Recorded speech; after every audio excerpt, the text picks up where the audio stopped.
Golden State Media Concepts social media podcast. Time to hashtag everything. We talk about all the fun, crazy stories on social media. From Instagram to Facebook, Twitter to Tumblr, or probably even Friendster. Join us each week as we explore the quirky side of social media. It's the Golden State Media Concepts social media podcast. It's simple, such a sad song. The one that we rely on to get us.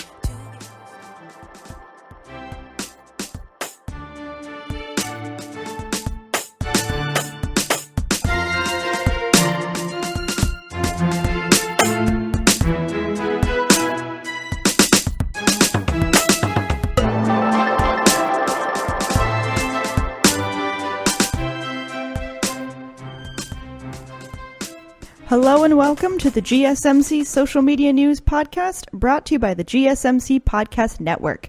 I'm your host Heidi, and on today's episode, we are talking about a variety of stories, one of them involving a very popular messenger app, one that I'm sure basically all of us use. I mean, my mom uses it, so I assume if my mom uses it and it's not like text message, then everyone probably uses it.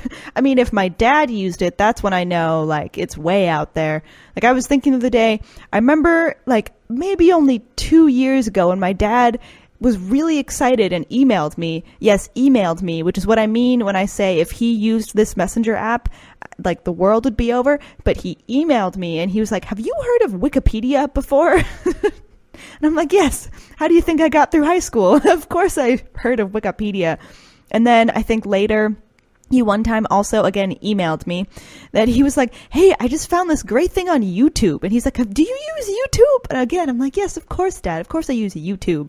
But anyway, this is a very popular app. You've probably used it. It is Facebook Messenger. If you have a Facebook account, this is like a separate app than you can have on your phone to send messages, kind of like text messages. If you have Facebook like on like your laptop or desktop computer or tablet, I guess, the messenger will act through the website. It won't take you to a separate app, but you can have it on your phone. So like I have the Facebook Messenger app on my phone, but I don't have the Facebook app on my phone. They're two like connected, but they can be separate as well. Anyway, I find Facebook Messenger very helpful and I really enjoy using it. And they are rolling out a new feature, which I think will make me enjoy it even more. So what this is Facebook Messenger has recently gotten a new unsend feature. So it's a feature that lets you delete messages from a conversation after you've sent them, which could have saved me so much. It's like so many times. I mean, just to give you an example, like in my, like, if I'm, well, I guess this is really only in text message and not in Facebook Messenger, thank God. But like, if I'm texting my dad, which is DAD, and then also texting my boyfriend's whose name is Dan, you can imagine there have been some close calls of who I'm sending a message to. Anyway, so if you have ever sent a wrong message or, like me, been close to it, you know the terrible anxiety that it can really induce. But even if you're just like sending a message and you send like a typo or a lot of times autocorrect sends something, now you are able to remove it in the Messenger app. And it works when you tap on the message that you want to delete. And this is very important, within 10 minutes of sending it. So if you tap on it within 10 minutes of sending it, two options will appear. There is the option remove from everyone and then the option remove from you. Select remove from everyone and that will replace your message with the text that the message has been removed by you. I don't know really why you'd want to remove for you. I mean, I guess, I don't know. Maybe there's a situation for it. But I definitely feel like the remove from everyone option is way more helpful. That, again, is the option that would remove it just completely from conversation. So, again, it's like when you edit something on Facebook or on Instagram, it'll say that it's been edited. So it will say that the message has been deleted. It won't just, look like nothing ever happened, except that, like, there's a gap in conversation. But, I don't know. That is interesting. This ability to remove the messages in the Facebook Messenger app is similar to the power that Mark Zuckerberg has. He is, again, the CEO of Facebook, if you don't already know. which if you don't know, I feel like you've been living under a rock for sure. But he is the CEO, and he infamously has been able to delete messages that he has sent. And that was found out last April, so way before we were ever able to do this. And there are multiple sources that noted that messages they received from the CEO had mysteriously disappeared. So, like, they had just been there, and then the next, suddenly gone. When questioned about this, Facebook confirmed that Mark Zuckerberg's messages expired over time, citing increased security measures after the 2014 Sony Pictures email hacks. People found out that Mark Zuckerberg, and I guess we can assume other Facebook executives, could delete messages, like messages they had already sent, through Messenger. But of course, the average user couldn't. And many people called out Facebook for really just, giving special privileges to all the execs and the higher-ups. And because of the call-out, Facebook had said they were going to then fix it and said that they would have the unsend feature available for users. And they said it'd be within the next few months, and that they would limit Mark Zuckerberg's ability to use it until everyone got the same power. The few months turned out to be 9 months. And Facebook then put out the feature, which is what we have now. Also, Facebook has said that the new feature will be available on the latest versions of Messenger for iOS and Android. And the company has said the new ability is based on the Mark Zuckerberg power, but it underwent, according to them, some improvements to provide better functionality to people using Messenger. So if apparently Mark Zuckerberg's messages in the beginning would just expire over time, I guess that is not what's going on, which is really interesting that the CEO of Facebook, his messages would just disappear. There was a time limit on how long they would last before they would go away. That is shady. What is Mark Zuckerberg sending? That's like Snapchat at that point. He's just upset that Facebook was not able to buy Snapchat, so he just made Snapchat for his Messenger messages. And I guess, I don't know if other CEOs had that ability at the time, but probably other executives were able to delete messages along with Mark Zuckerberg. I don't know if theirs would expire over time, but also, they would limit his power while they were making this feature for everyone. Could they really limit Mark Zuckerberg's power? I don't think so. I highly doubt that. I think that's just for publicity to just say that they're limiting it. But they obviously, I don't think they can. That's weird. But anyway, if you get the new iOS and Android versions, you can delete messages within 10 minutes on the Messenger app. I should probably test this. I think that's pretty cool. It's similar to sometimes you can have that on email. I can undo a message when I send it within a 30-second window. If you have Gmail, I highly suggest getting that. Anyway, that is helpful if you want to get rid of some terrible typos or a potentially really embarrassing message. Moving on to our next story. This one is pretty funny, and this is about some police in Kentucky, and they were very, very upset when a fire took down their beloved Krispy Kreme's donut truck. So according to the Lexington Police Department, there was a tragedy. It was apparently on the corner of Pink Pigeon Parkway, which is great, and Man-O-War Boulevard, which these are excellent street names. Man, I would love these. Pink Pigeon? Gosh, I want to live there. Anyway, a delivery truck for Krispy Kreme caught on fire, and it just went up in flames. All of the donuts were ruined. And the department put a statement out on Twitter. They were joking, but the comment just said, no words. And then it was accompanied by a crying emoji, and it included photos of heartbroken police officers that were posing near the just charred vehicle looking like they were crying. If you're not aware, this definitely plays into the police loving donuts stereotype. I have firsthand seen, driving through my hometown, if I'm trying to figure out where the police are, they're probably parked at the 7-Eleven getting coffee and donuts. I'm not saying all stereotypes are, true, not at all, but I've seen it with my own eyes.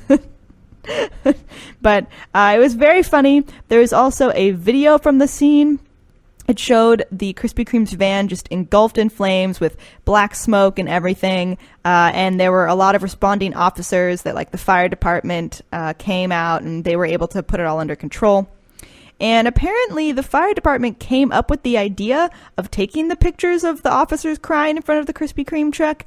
They just thought it would be funny, which it really was. The post went viral, and and support flooded in from all around the globe from police in many different departments, police in Ohio, just Indiana, New York City, and the UK, who were just all sending condolences.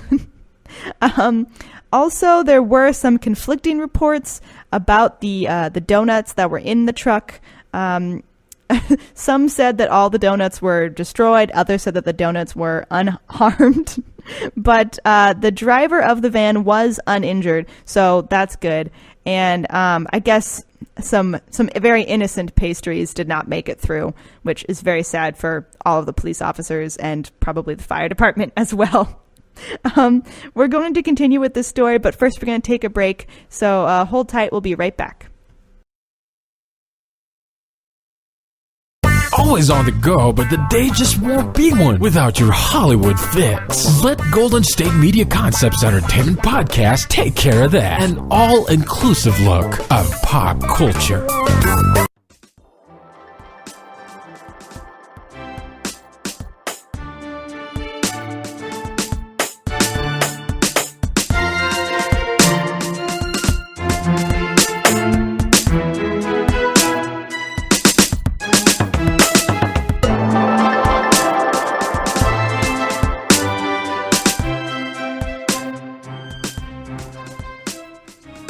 Welcome back to the Social Media News Podcast. We are continuing with our story about, sadly, a Krispy Kreme truck that went up in flames and so many poor police officers who were just left there to pick up the pieces. As I mentioned before the break, unfortunately, some of those donuts did not survive the fire. They were not very lucky. The driver of the van was okay, so that's good.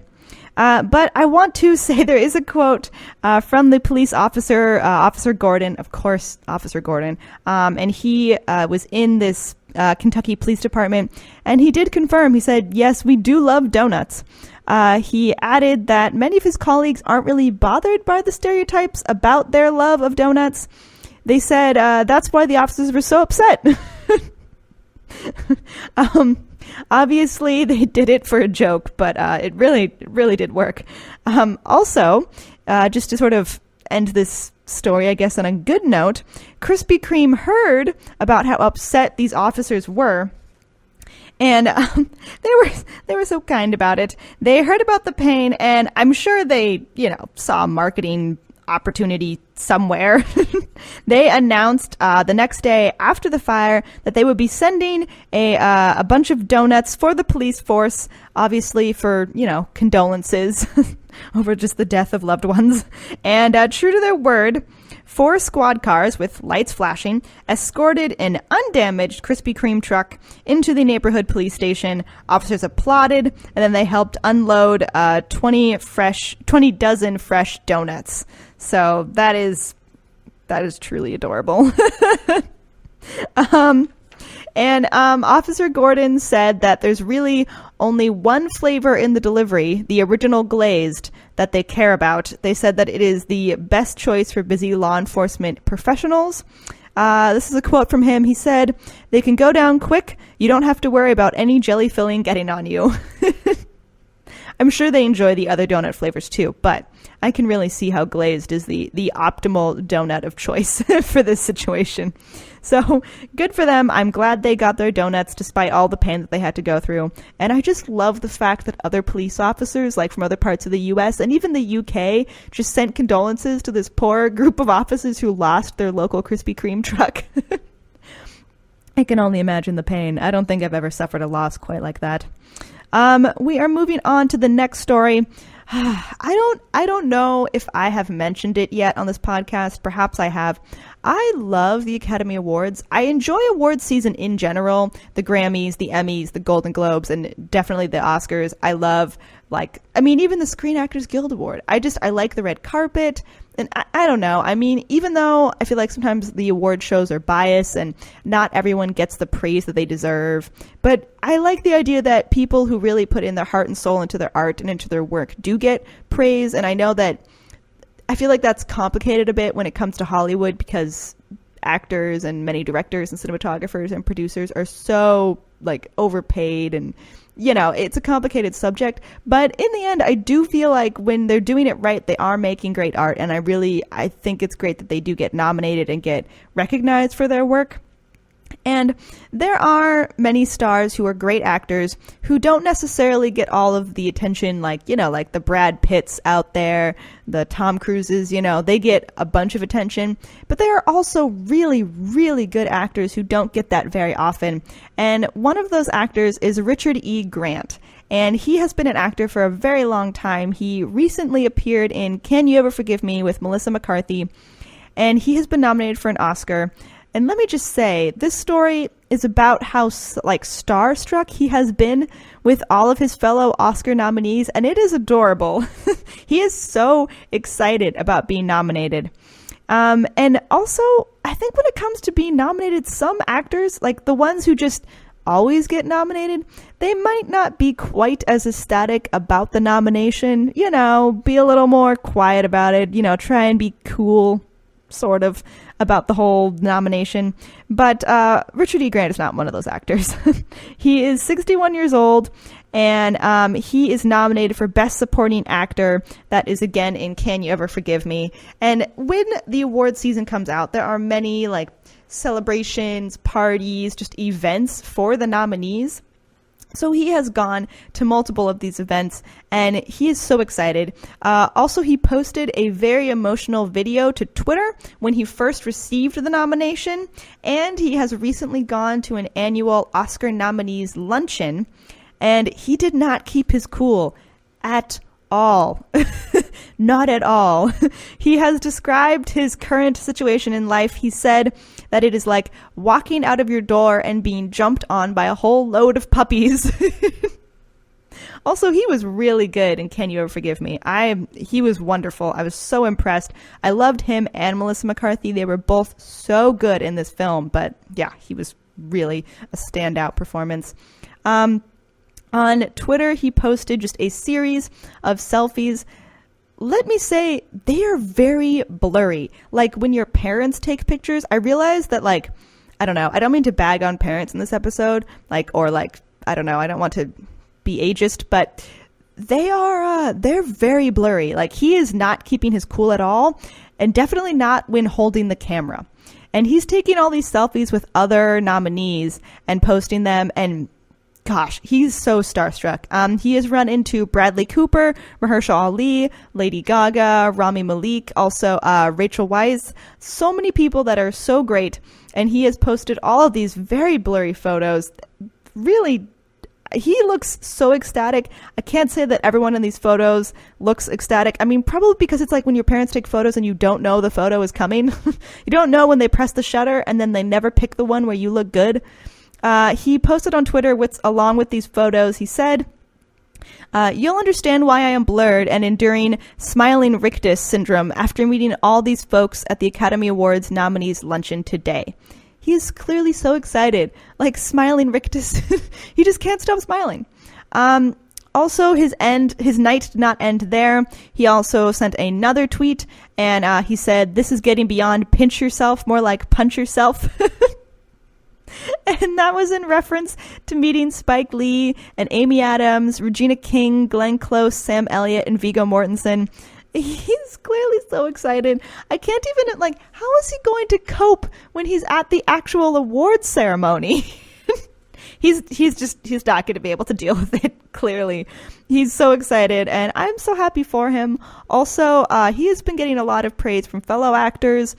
Steve Martin is a friend of his and really praised him in this role, saying that he was great in Can You Ever Forgive Me? And he really was. I'm very happy for him. And just he also apparently, when he was really young, wrote like a fan letter to Barbra Streisand. And then Barbra Streisand posted on Twitter saying like, oh, I saw your letter and like when I read it, I loved it. And, like, it's really adorable. And then he accompanied that. He like retweeted it with like images of him crying as he's reading the tweet, which is just, so pure. Yeah, so adorable. I kind of wish Barbra Streisand had given him credit when he had originally written the letter, but I mean, he's getting it now. So as long as you're getting some recognition, he's getting recognition from his heroes. I'm happy for him. Okay, I want to move on to another story, and I'm sure all of you are aware, whether you watched it or not, I'm sure you're aware that the Super Bowl has recently taken place. And there are many things that come along with the Super Bowl. This year we got Adam Levine shirtless. There's always just something. And many people watch for the halftime show, but also for the ads. I really enjoy the ads. And there was just a lot of interesting ads. Some people complained that the ads were boring this year. And Twitter has actually detailed the rise of the purpose-driven marketing. And I really did notice that. You notice it a lot in the Super Bowl ads, like different companies trying to just like strike a chord with you, something that's kind of sympathetic or sad or just, as Twitter puts it, and I think they put it very well, purpose-driven. And they announced like all of these purpose-driven ads. They also announced the winners of their hashtag Brand Bowl, which celebrates the most successful Super Bowl tie-in campaigns via tweet. And they released the collection of stats, which not only show the Brand Bowl, but they also show brands that utilized purpose-driven messages in their Super Bowl campaigns. And if you're wondering, the Brand Bowl winner, they said that Planters saw the overall highest percentage of brand-related tweets during the Super Bowl. Bud Light / Game of Thrones, they had a tie-in commercial, and that spurred the most tweets per minute. The new Avengers trailer generated the most overall retweets recently at more than, 92,000. Frank's Red Hot drove the highest percentage of brand conversation during the event without a related TV ad accompaniment. That's really interesting. And Verizon, their tribute to the first responders, drove the most video views on a single tweet. So there were many purpose-driven ads. There is one tweet that said about the purpose-driven ads. They said, brands are catching on to the power of purpose-driven messages during the big game, with purpose-driven ads producing consistently positive sentiment. And I feel like that's true. In a previous episode, we talked about Bud Light sort of just dissing on other beer brands that use corn syrup and definitely trying to be funny. And I feel like that kind of backfired on them. People were upset. I mean, I think it's kind of funny, but people were very upset about it. And I feel like if you're going for positive sentiment, something that's purpose-driven, you might be guaranteed more positive feelings about it, or they say positive sentiment. And I agree. I think if you do it right, there are some commercials that are a little awkward, like they're a little too long. Like there was a Kia commercial that I felt was trying to like stir your emotions, and I think it was a little bit too long and kind of awkward. But there were some other ads that really were meant to stir you, and I think they did it really well. Before we continue talking about these ads, we're going to take a quick break, and I just want to say we are going to be talking about the Microsoft ad, which if you saw it, was definitely, I don't know, I guess a tearjerker, really. So maybe bring some tissues for the next segment when we talk about that ad. So we're going to take a quick break. Hang on. Tired of searching the vast jungle of podcasts? Now listen close and hear this out. There's a podcast network that covers just about everything that you've been searching. Hey! The Golden State Media Concepts Podcast Network is here. Nothing less than a podcast bliss with endless hours of podcast coverage. From news, sports, music, fashion, cooking, entertainment, fantasy, football, and so much more. So stop lurking around and go straight out to the Golden State Media Concepts Podcast Network. Guaranteed to fill that podcast itch. Whatever it may be. Visit us at www.gsmcpodcast.com. Follow us on Facebook and Twitter, and download us on iTunes, SoundCloud, and Google Play.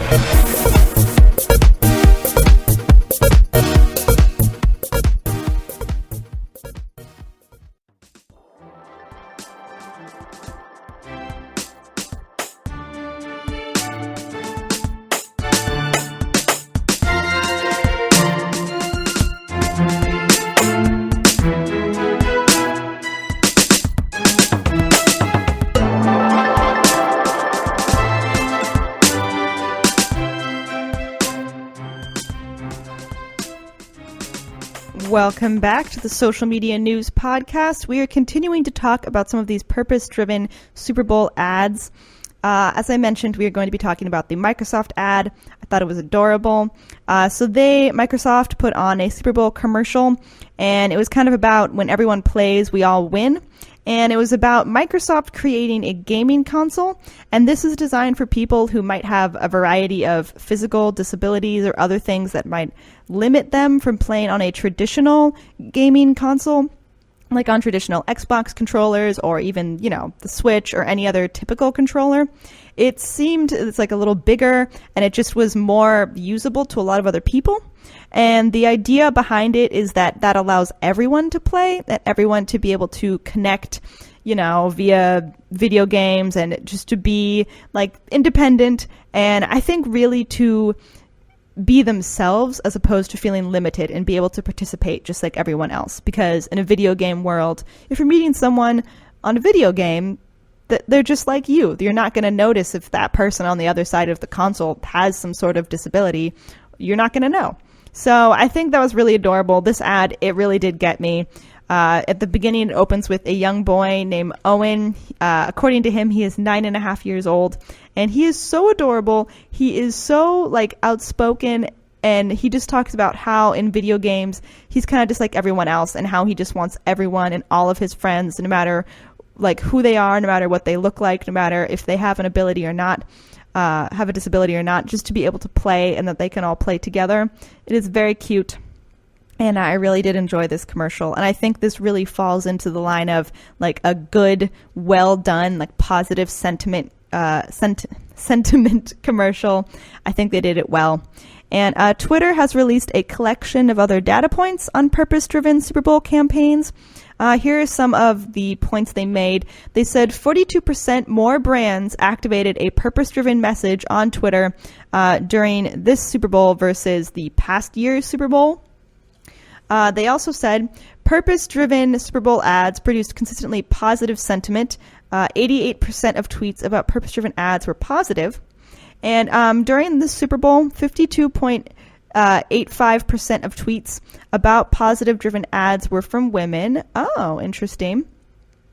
Microsoft, their ad, We All Win spot was the most tweeted about purpose-driven ad. Wow, that is impressive. 58% of all tweets about purpose-driven ads were related to Microsoft. Oh, wow. That is really interesting. So also interesting that the tweets about the purpose-driven ads, they were mostly tweeted by women. Only 47.15% were tweeted by men. I guess that makes sense. I feel like if I'm talking to men watching the Super Bowl, they love the funny ones. I don't know if you guys remember the strange Doritos commercial where it was a monkey baby creature that they fed Doritos to. It's weird, but I think it's kind of funny, but also bizarre, which is why I mention it. And if I mention that to guy friends, are oh, that was so hilarious, I loved it. Which, I mean, yeah, I guess it is funny, and I still remember it, so good for Doritos.